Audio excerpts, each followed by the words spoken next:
I am ordering all bars and restaurants in the state of Illinois to close to the public as of the close of business Monday night. I signed an executive order directing Arizonans to stay home. We are directing that all bars, nightclubs, wineries, brew pubs, and the like be closed in the state of California. All non-essential businesses in New Jersey will be asked to close. We're so used to seeing LA's famous bumper-to-bumper traffic, but take a look at this LA freeway during rush hour yesterday.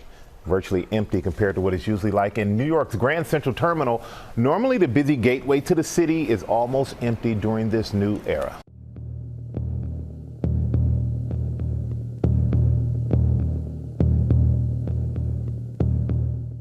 So why, back a couple of weeks ago, you closed state parks and people have been arrested for using them. A man was arrested for sitting alone on the beach.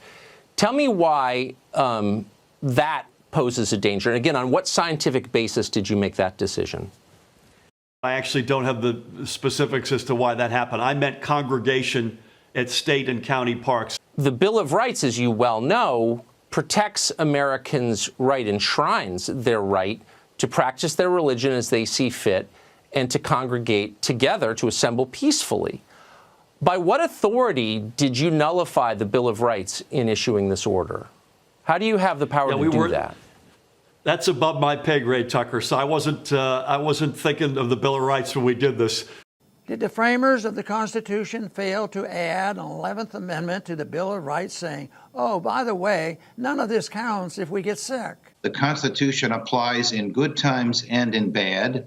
There is no pandemic exception to the Constitution. There's no emergency provision or trigger in the Constitution. The rights articulated in the Constitution are guaranteed. Do Americans really understand the Bill of Rights, the first 10 amendments to our Constitution?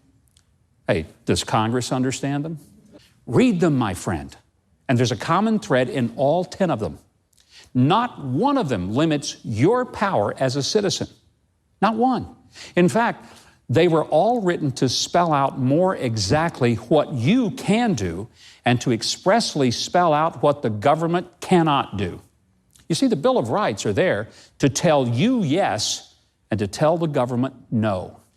It can't tell you, not the government, can't tell you to shut up. It can't tell you how, when, or why to pray or worship.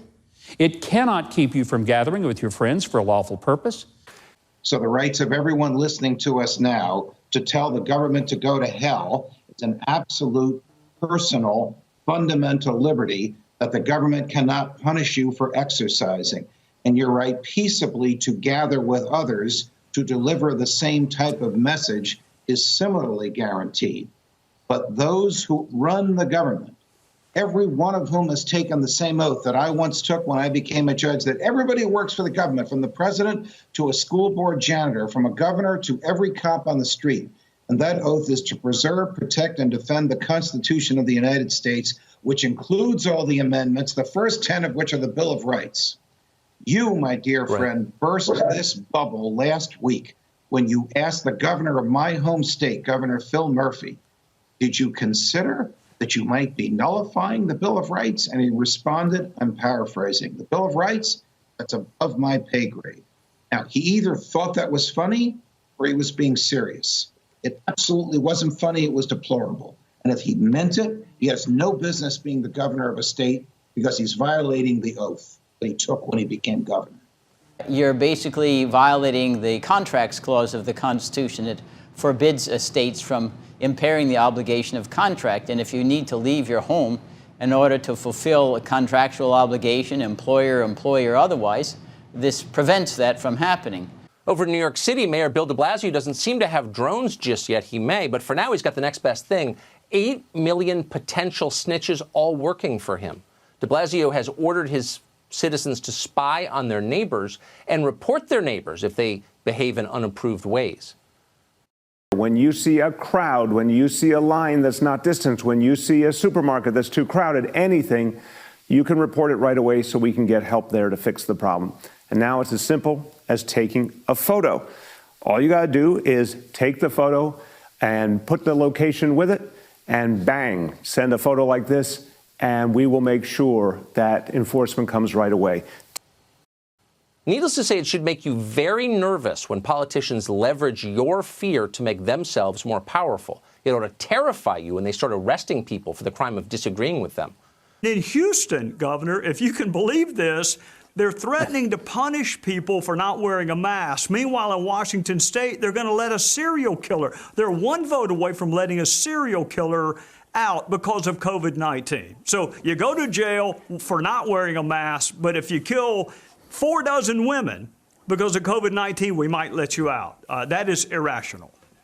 The whims of our political leaders are now unquestioned law. Dissent has been banned, and that ban is relentlessly enforced by the willing stooges in our media who have finally stopped pretending they don't hate you. If I'm going to imprison you or fine you for not wearing a mask, why can't I hold you down and vaccinate you against the flu this fall? I mean, you don't want the flu and COVID-19, so can I involuntarily vaccinate you? Can I show up at your house and make sure you're doing your burpees and your planks and your jumping jacks, because obesity and COVID-19 don't go well together? Where does it stop? Our system was designed to make sure that the government is your servant and that you never become the servant or the slave of the government. Whenever local officials, county officials, state governors, or federal bureaucrats decide there is sufficient reason to suspend the Constitution, they will not hesitate to do so.